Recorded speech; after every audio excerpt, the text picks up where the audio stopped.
coming to an end, my friend. It ain't over yet. Now you're ready to rise, time to get up and fight. You got the power inside to get back up again. And when you feel like you're done, let me tell you that you've only just begun. This is a comeback song, a prodigal sing along.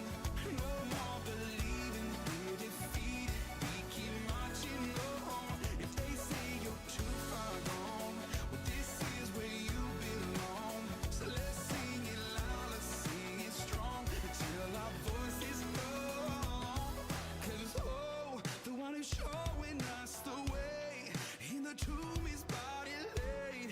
They said he dead and gone, but 3 days later, oh, I wish I could have seen their face when the stone was rolled away and Jesus overcame the grave. Hey, hey, hey, now this is a comeback song, a prodigal sing along. No more believing we're defeated, we keep marching on. If they say you're too far gone, well this is where you belong. So let's sing it loud, let's sing it strong, until our voice is gone. This is a comeback song. Oh, this is a comeback song. Ooh, yeah. Ooh, this is a comeback. This is a comeback song.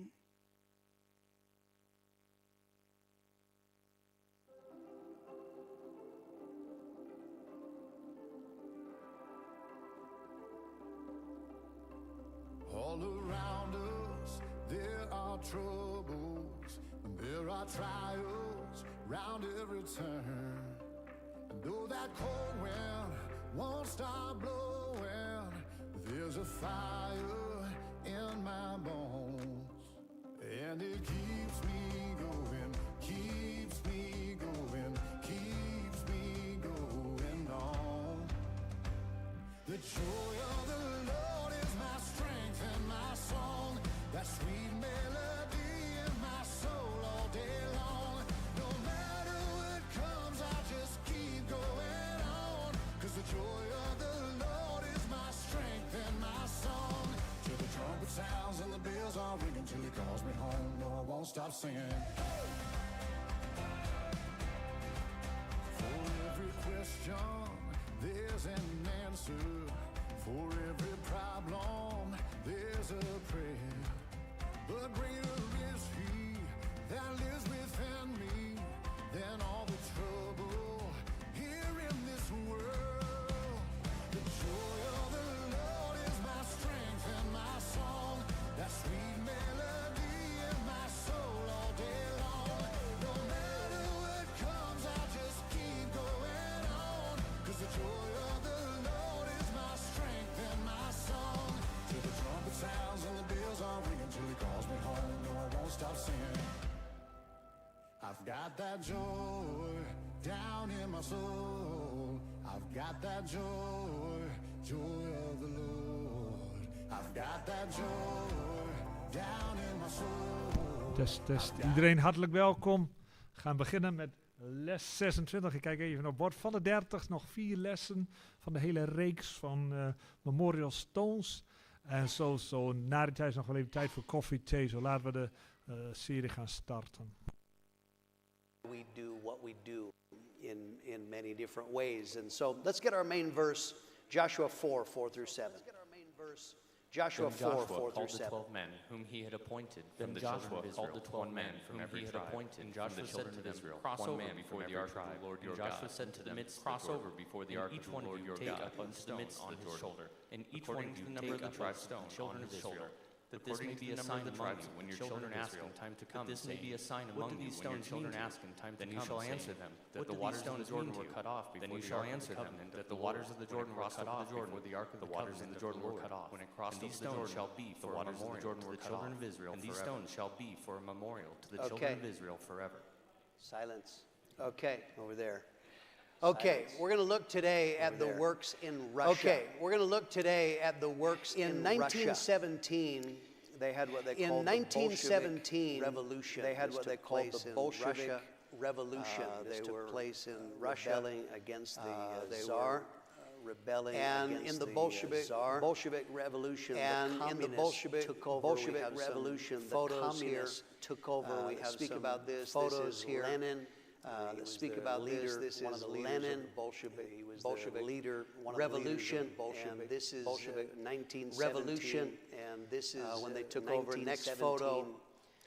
When they took over, next photo, this is, some of their propaganda memorializing this. Some of their propaganda memorializing this. Complete control. From that date, and communists were in complete control here. And one more that you understand this was extremely bloody. You understand this was anyone who was a threat. Killed anyone who would disagree with them. The communists, when they took over, would disagree with them. The communists, when they took over, Lenin once called the idea of God. Lenin once called the idea of God vileness, and unutterable vileness. Was the foundation of their communist beliefs, and so they began to persecute Christians.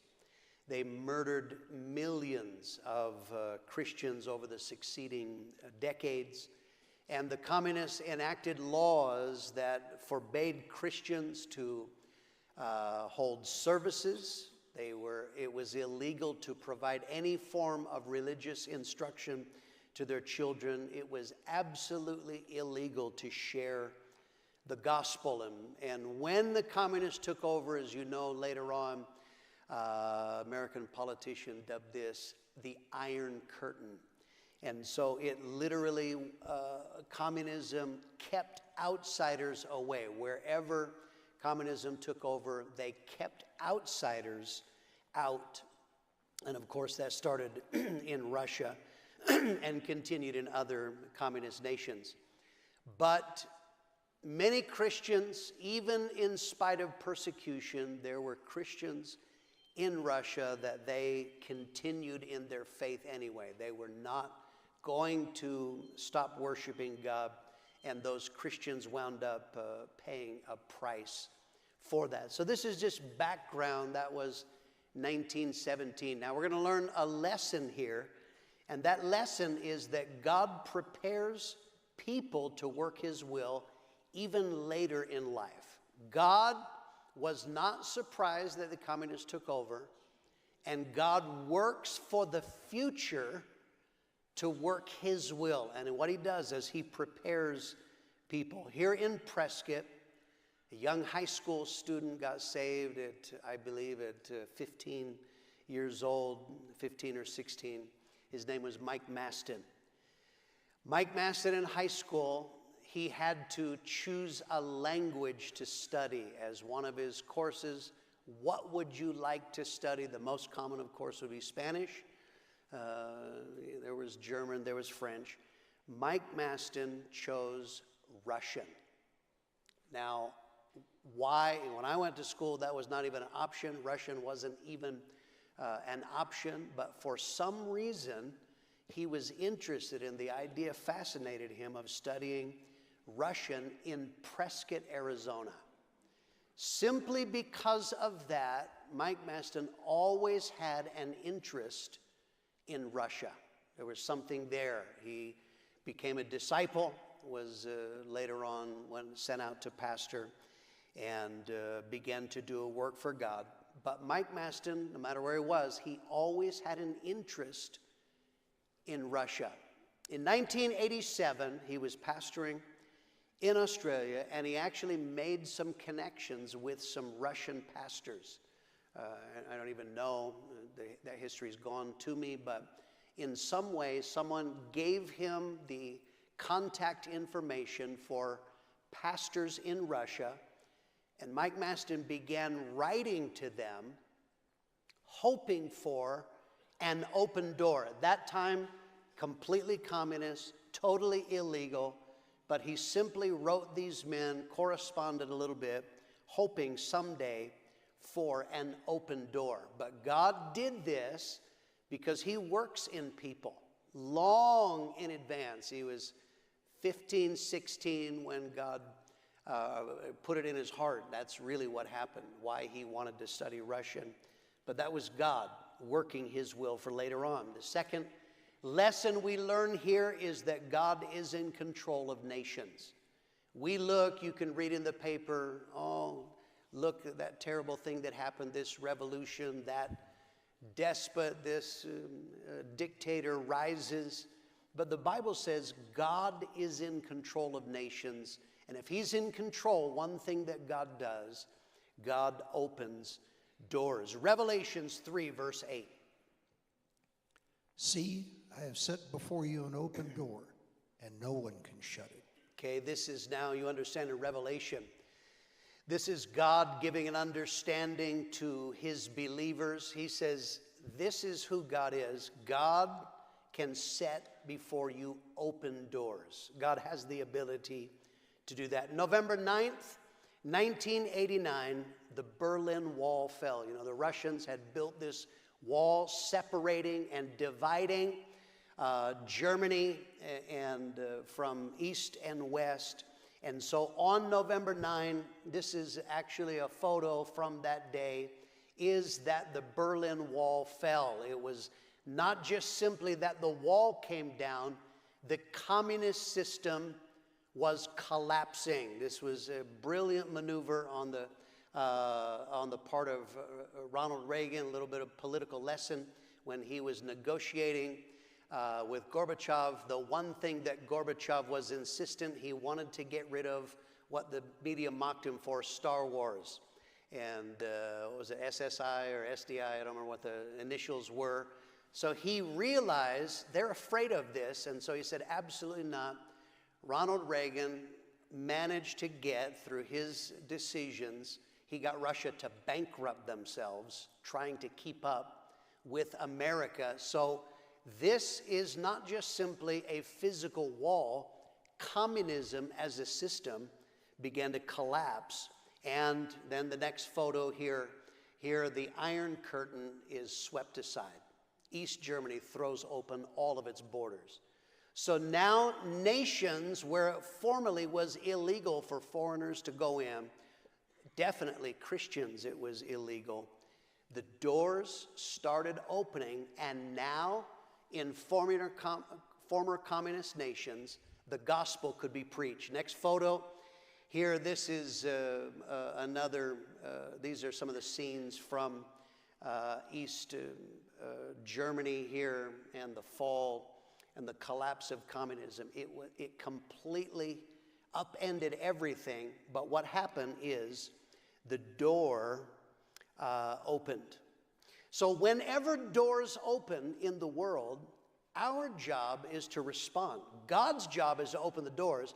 Our job is to go through them. We have to respond to that and go through that. So as a natural result, our desire is to preach the gospel. So now we wanted to plant churches in communist nations, former communist nations, including Russia. And so God stirred in Perth, West Australia. Mike Maston studies Russian as a boy in Prescott, is interested, trying to write to these Russian pastors, hoping for an open door. And now the Iron Curtain falls. And so a couple from the Perth church, this is church Lisa and I were from, Rod and Sue McNeil, they were announced in February 1992. They were going to go to Moscow, Russia to plant a church. Next photo. Here is the conference. One of those couples are Rod and Sue McNeil. They're going to go to Moscow, Russia. Mike Maston and Rod McNeil they flew to Russia because the only way that the McNeils could get in, they had to have a visa in advance. Of course, visas are required. The only way it was possible to get a visa, someone in Russia had to sponsor them. So Mike Maston and Rod McNeil flew to Russia hoping to find someone who'd be willing to sponsor them. They land in Moscow. He had the address of one of these pastors that he had written to some years back. He showed it to a taxi driver. Can you take us there? And the man said, that is 110 miles away. But they had to have a visa, so they said, drive us there, we will pay. They drive, it's 110 miles, whatever that is, almost 200 kilometers. They drive to the address that he has on this envelope, and when they arrived at the house, that pastor was home. But what he said to them when he explained who he was, the man said, this is a miracle. This is the only day that I have been home. I have not been home for weeks. I just happened to come and you drove up because God wanted a church in Russia.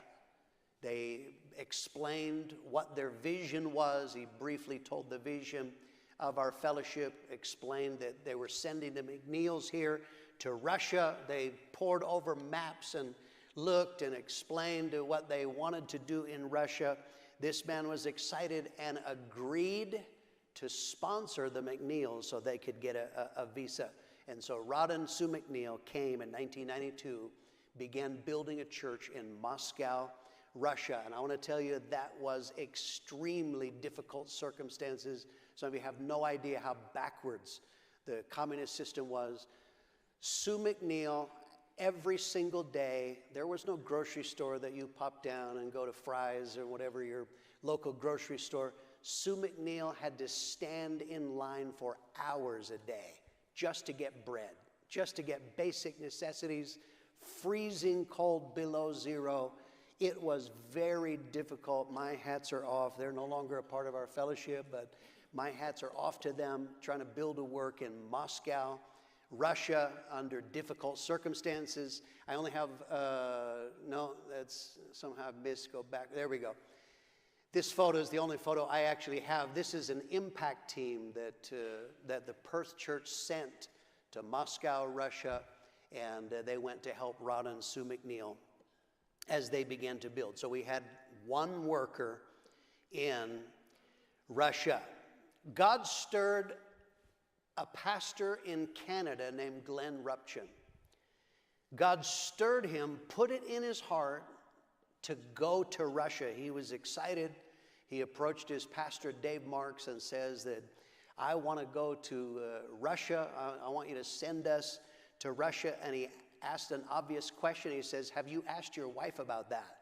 And he said, no, I haven't. He said, probably you should talk to your wife before we decide to launch you out. And Glenn went and spoke to his wife, Madge, and Madge agreed. They were pioneering in a place called Paradise Hills in Canada. And so 6 months after that initial conversation, they were announced to go to a city called Minsk in Russia. This was out of the Prescott Conference. We have a photo of that conference. Next photo. Go ahead. Somehow they're out of order. Somehow we mixed up the order. Keep on going, next one. Let me see if I can find the right one. Go next. I'm looking for the one for the conference. If you see Pastor Mitchell praying for them, nope, that's not the one. Somehow, I know you'll find that hard. That's actually the third mistake I made this year. So that will be all of it. So in 1993, January conference, they were announced to go. They arrived in Moscow. No, go backwards. These are, so I don't know where the right photo is. Keep going back.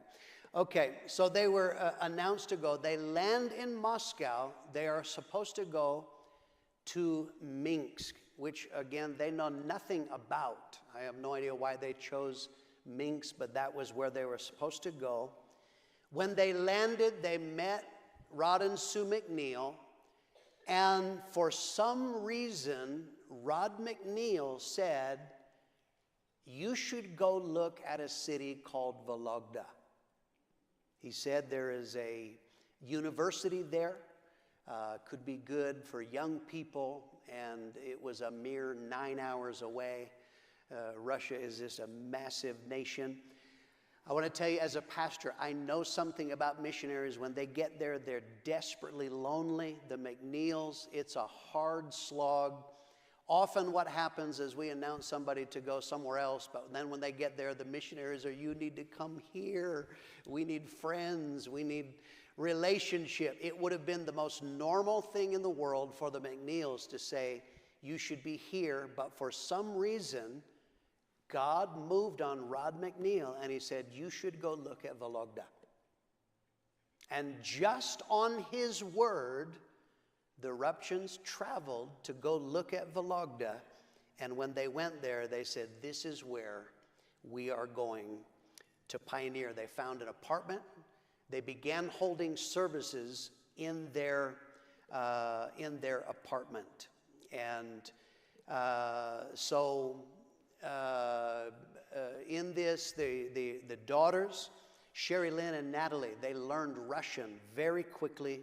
They started inviting young people to church. Natalie was very musical, and she began to teach Russian young people instruments. They started a music group, and we have some pictures. And here is an outreach. I believe that is Natalie on the drums. That is Glenn Ruption playing the guitar, and that must have been a Russian playing the bass there. But here is an outreach. This is a novelty. These foreigners playing music, and they could gather crowds, and they began to do this, began to outreach on the street. Very quickly, the apartment grew much too crowded. And so they rented a hall in the center of the city. This hall was where they used to teach Russians Marxism.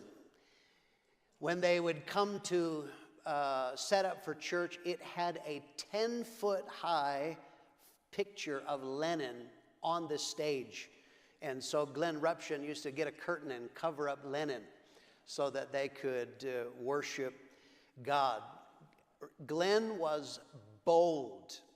He set up a street meeting in the city, and they needed power for the equipment. He saw a building across the way, and so he went in, and he, in limited Russian, he saw a lady cleaning and asked, could we plug in and use the power from your building to have the outreach? I don't even know if the lady understood what he was saying. She shrugged, like, okay. So he plugged in, and they start doing the outreach.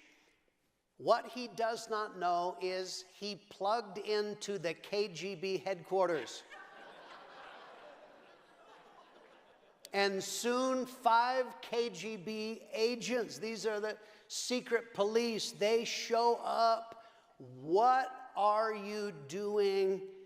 They tried to arrest him, but a crowd of about 200 people were so hungry and so interested, they began to yell at the KGB and would not let them arrest the Ruptions. We have some more photos here of outreach.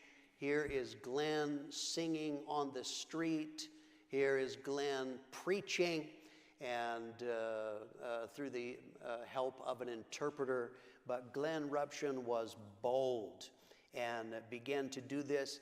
At that outreach, where they would not be arrested, he wound up praying with people on the street. And so he said, our hall is across the street. If you want to know more, come with me.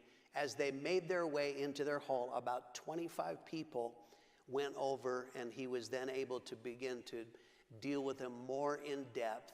God began to build this work supernaturally. They had to move buildings. They were growing rapidly. They had to move buildings for various reasons 10 times in the matter of 2 years. Now we have some photos.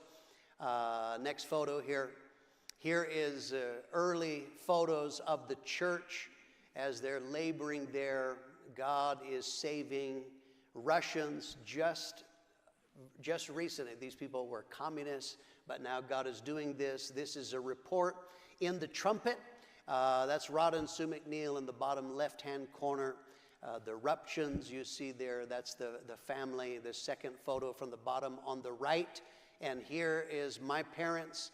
Dad went to preach in Russia, and here they are in Moscow. These are, you see these funny onion domes, all connected with the Russian Orthodox Church. But they began to build this work there. As the Ruptions are laboring now, they're getting these converts. Many of them were very young. One of these was an 18-year-old university student. The university student, he is attending university, and he had one of the professors in some kind of exchange program was a Canadian that they allowed to come and teach in Vologda again. God is working his will. His name was Bruce Maston, and Bruce Maston was a Christian. So he is teaching. God put it in his heart to travel to Russia, to move to Russia and teach. But he wasn't just simply teaching university courses. I don't know if he's an English teacher or what he was doing, but he was witnessing. And one of the students he began to witness to was a young man named Sergei Golubev. Began witnessing to him, and Sergei wanted nothing to do with this, but he kept on. Bruce Maston kept witnessing to him. So Bruce Maston had met the Ruptions, who are also Canadian. They have no connection. They're not from the same church at all. So he took Sergei, began to hear at what the Ruptions were doing. He took Sergei and introduced them to the Ruptions. And so Sergei Golubev started going to church. Sergei worked in a casino. He was a croupier. At the casino, he did that by night, and he would go, and when he would say, I have to go to my job, Glenn Ruption said, what job is it? I work in a restaurant. He lied. He was embarrassed to tell him he worked in a casino, but he was drawn. He said he was absolutely fascinated with the Ruptions and the love that they had. They're telling about Jesus. So he is going to church on Sunday and Wednesday, working in a casino. He says he's still getting drunk on Friday, but he got sick of this. He said, I can't keep living this life. And he decided, I am going to quit drinking, number one, and number two, this high-paying job at a casino. I am tired of working in a casino. I'm going to quit. He is with the Ruptions at 6 p.m., and Glenn reminded him, it's time to go to work. And he said, I've been lying to you. I haven't been working at a restaurant. I work at a casino, but tonight I'm quitting. And he did that. He quit and began living for Jesus, started getting involved, and as a natural result is God dealt with him, and Sergei Golubev felt called to preach. Here's the next lesson that we have. You never know what the person you are witnessing to may become. We should witness because everyone who's not saved needs to get saved. But think about this. A man named Bruce Maston is witnessing to a young man simply because he needs Jesus. But you never know the person you witness to, what they may become. Next photo, here is Sergei Golubev pulling his first altar call. And here, Bruce Maston witnessed to him. The Ruptions followed that up. He gets saved, but now he felt called to preach. Young people started getting saved in the church in Vologda, and many of those young people, later on, they would become pastors and leaders in the Russian fellowship. Next photo is here we have, this is Sergei and Oksana Pahovsky. He told me red coats were very chic at that time, apparently in Russia. But here they are when they first get saved and wound up getting married. Later on, they became pastors. Next photo is here. There's a young Alexander Shevelyov, and this is his wife, Natalia, and their family. Alexander got saved. He's a young teenager, But during church, even though he had responded, he was a young little rebel. He would sit at the back and make jokes and was causing problems and distracting. And so Glenn Ruption, one night, he asked him, he says, I want you to leave. You cannot continue to act like this in church. And he said, whenever you decide you want to serve God, then you come back. But for now, I want you to leave. You have to go. He said he left angry.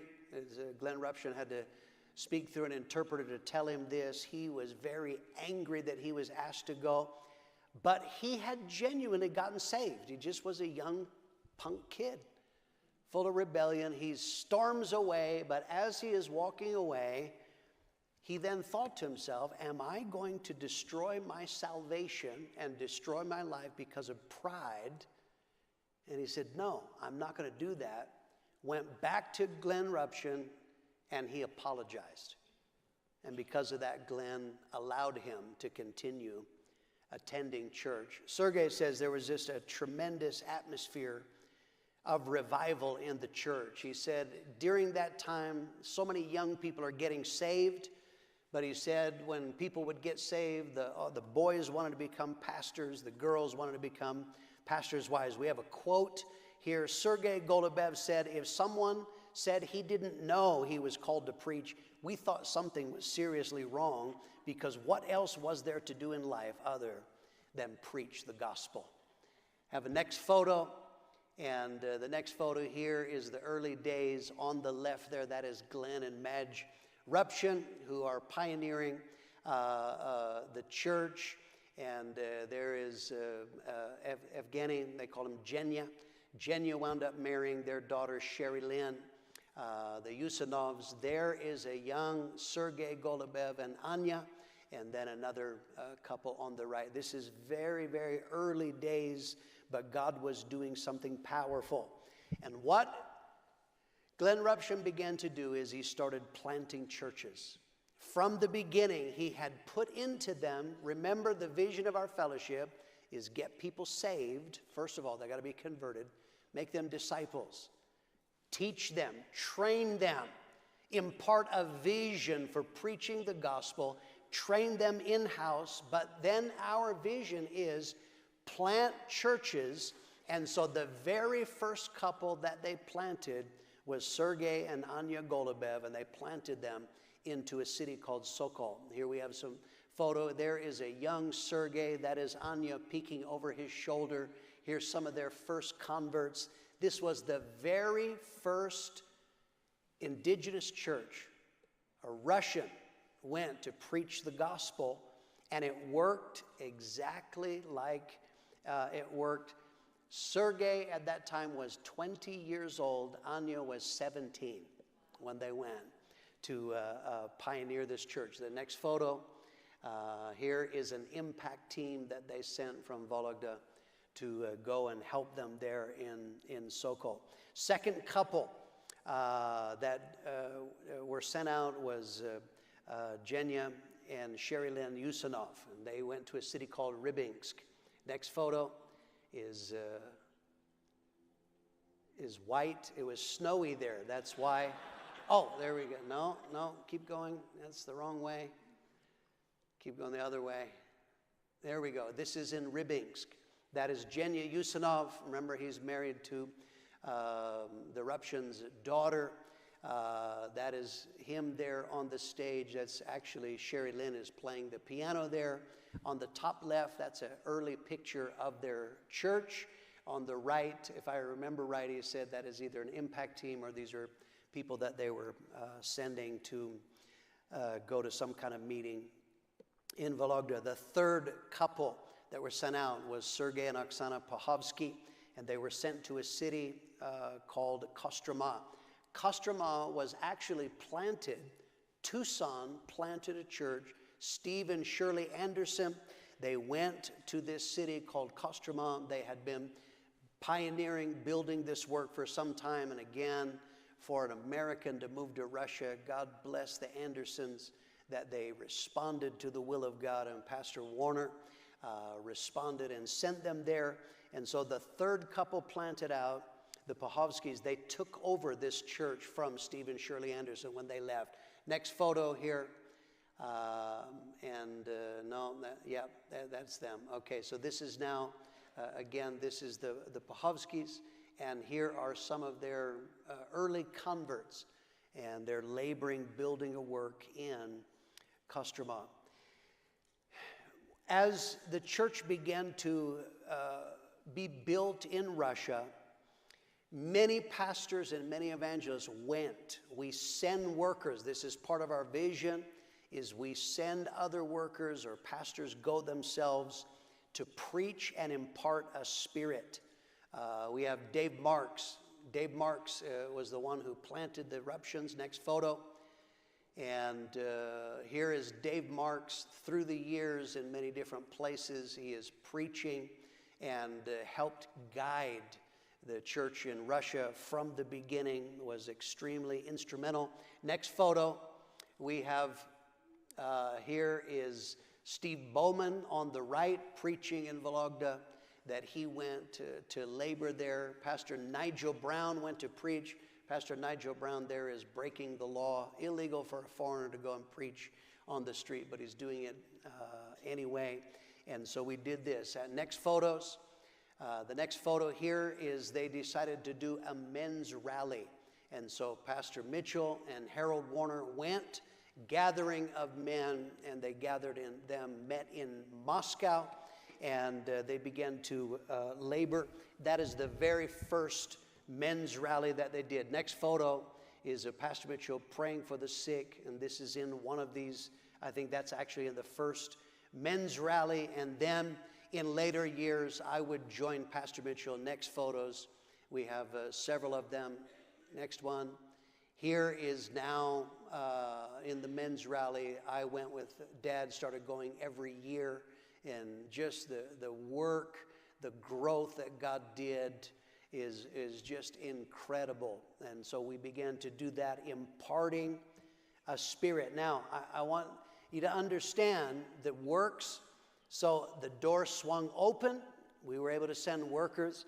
But then communism, the bear began to rise again. Communism reestablished its hold. And I want you to understand, in all the churches that they plant, it is in an atmosphere of pressure, because they never know when someone may report them, and then the police or the KGB. We actually have a video. This is of the KGB or the police in a city.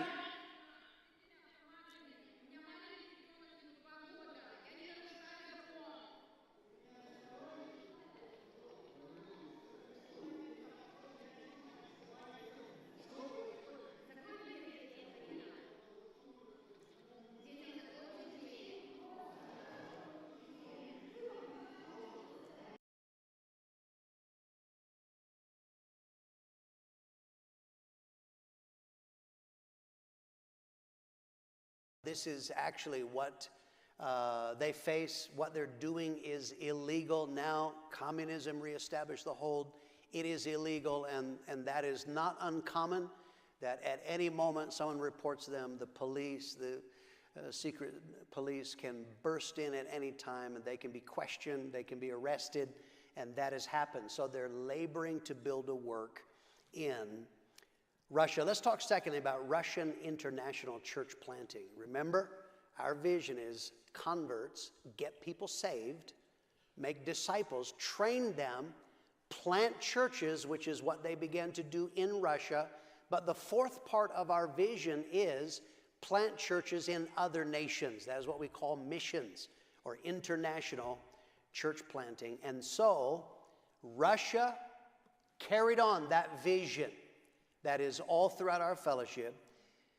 From Russia, they planted their first international church into Odessa, Ukraine, and we have some photos here. This is the Pahovskis, that they went to the Ukraine and began to build a work for God. That's Sergei behind the pulpit, and here are some of the people.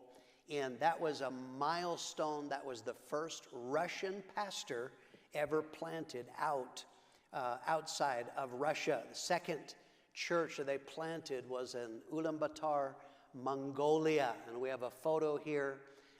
This is now from a conference. All these people, apart from Sergei, and you see Juan Pablo Cardo, who was preaching at a conference, they are all Mongolians.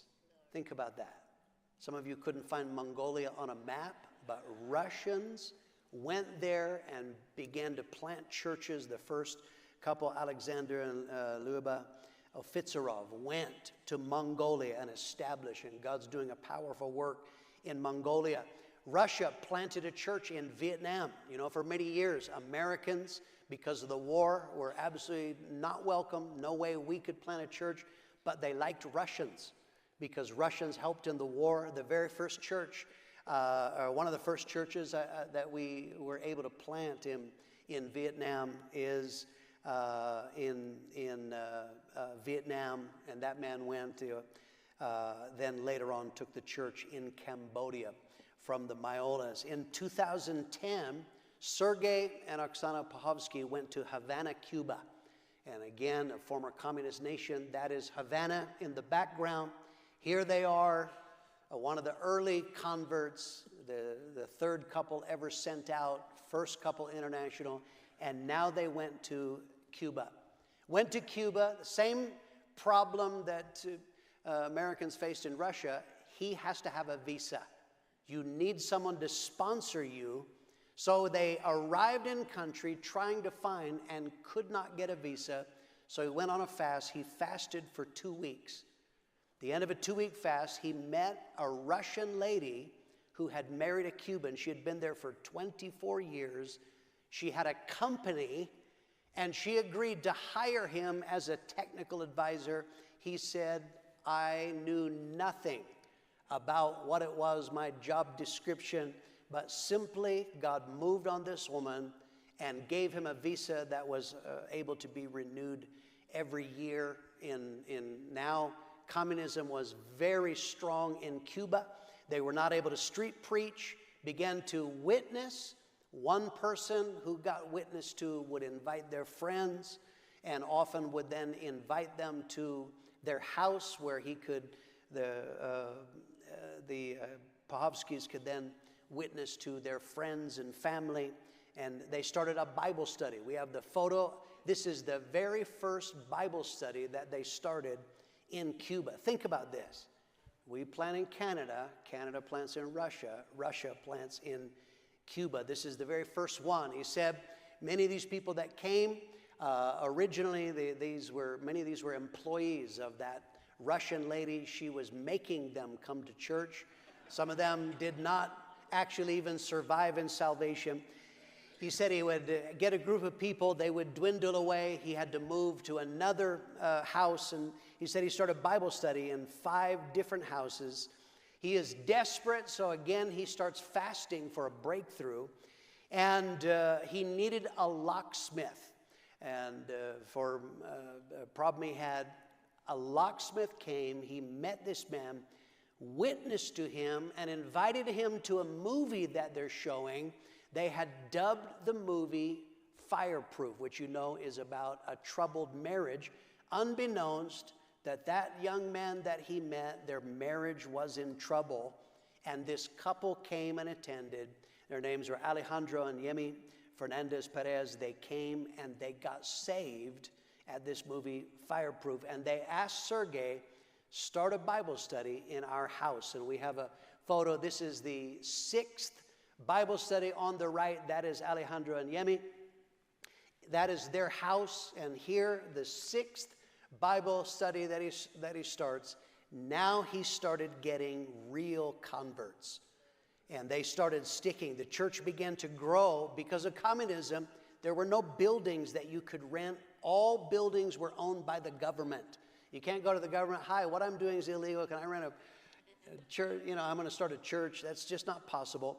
They found an abandoned house, and it had a massive living room.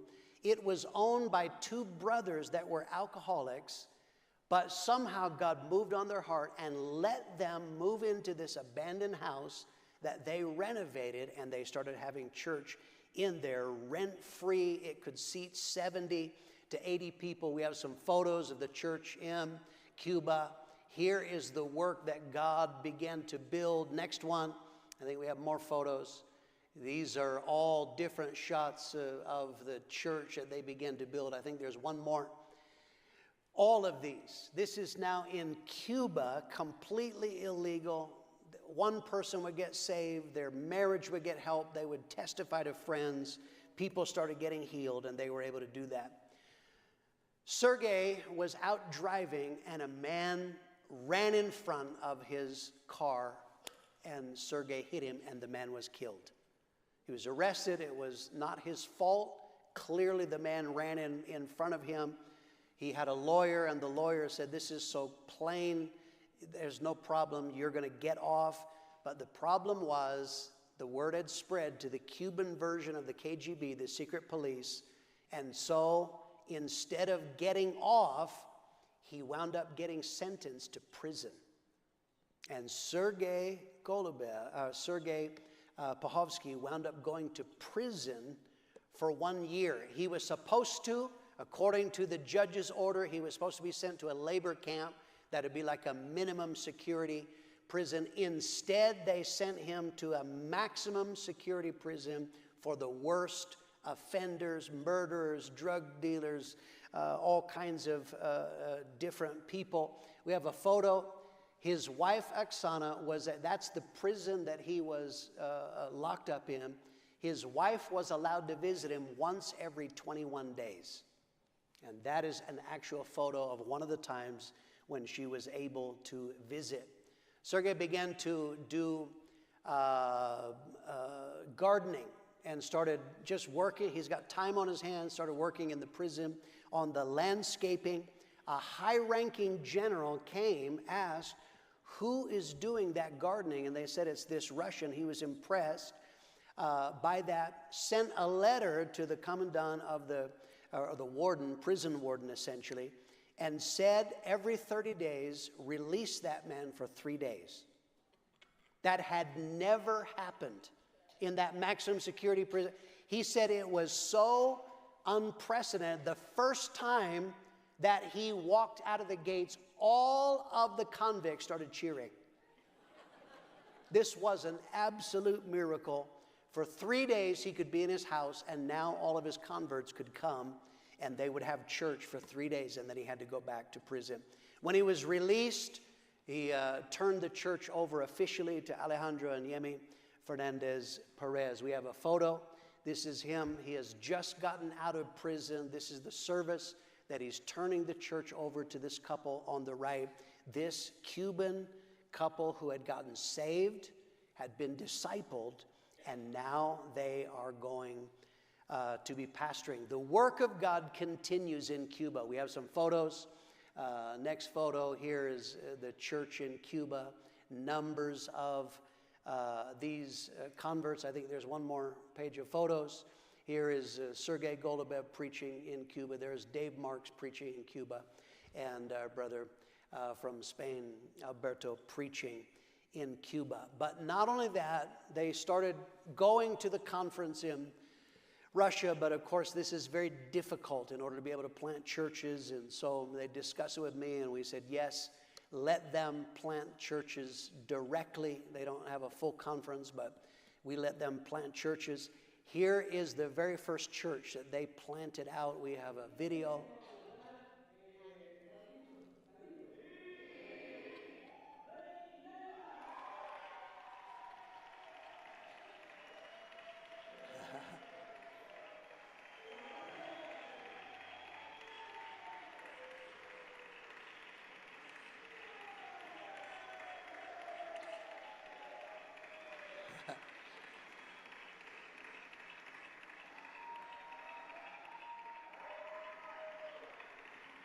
So think about this. This is our vision, is a native Cuban who's a convert, who'd been discipled, is now discipling himself, and it works.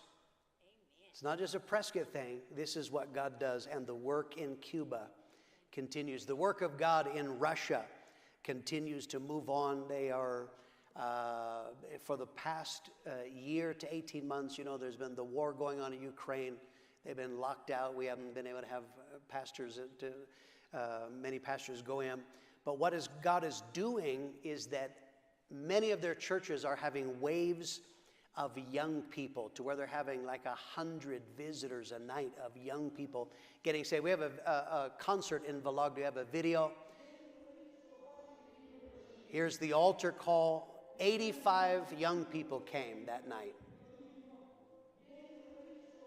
And that is Sergei Golubev's son is the one pulling the altar call that night. This is what God is doing. Russia now has planted churches in Cuba, Armenia, Vietnam, Mongolia, Israel, Georgia, Serbia, China, Romania, Ukraine, Cambodia, Uzbekistan, Belarus, Moldova, Lithuania, Crimea, and Egypt. The international works that God has done. Thank God.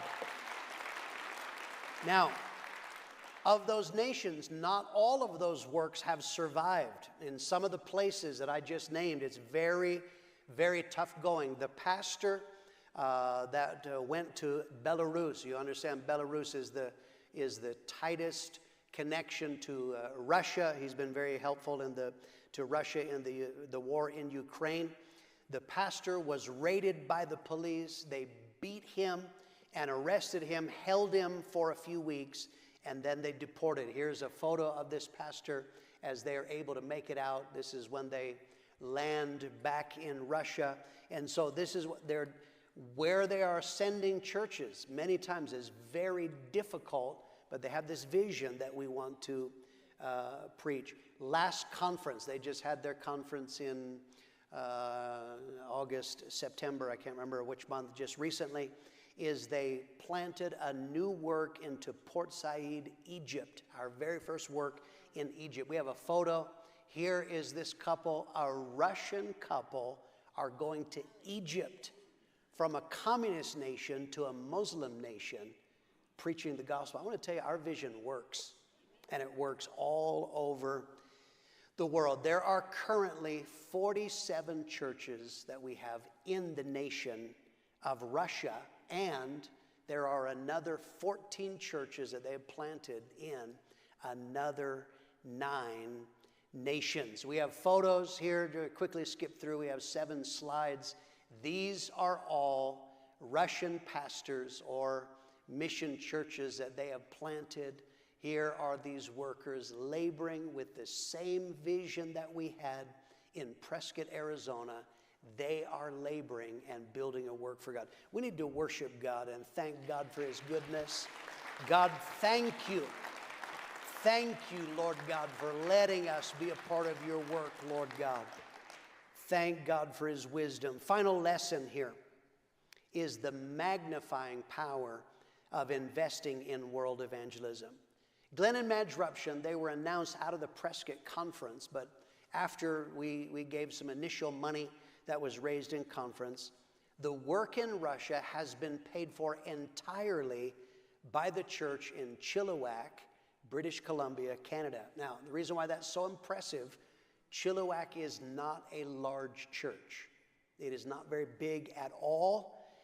Financially supporting the works in Russia was a huge sacrifice. Not only did they continue to invest to get the Vologda Church going, but many of those nations that they have planted in is they have stepped in and partnered with Russia, supplied extra money from Canada to in their various world evangelism ventures. And I want to tell you, Pastor Dave and Sherry Marks and the Chilliwack congregation, they have made a huge impact in the world. That's what world evangelism does. You can be from a small place. Your church doesn't have to be that big. When you invest, you magnify. I want to tell you, the Marks and the Chilliwack congregation, your impact in the world has been huge because of your obedience to God. Thank God. That's all we have. God bless you. The service will start at 10:30.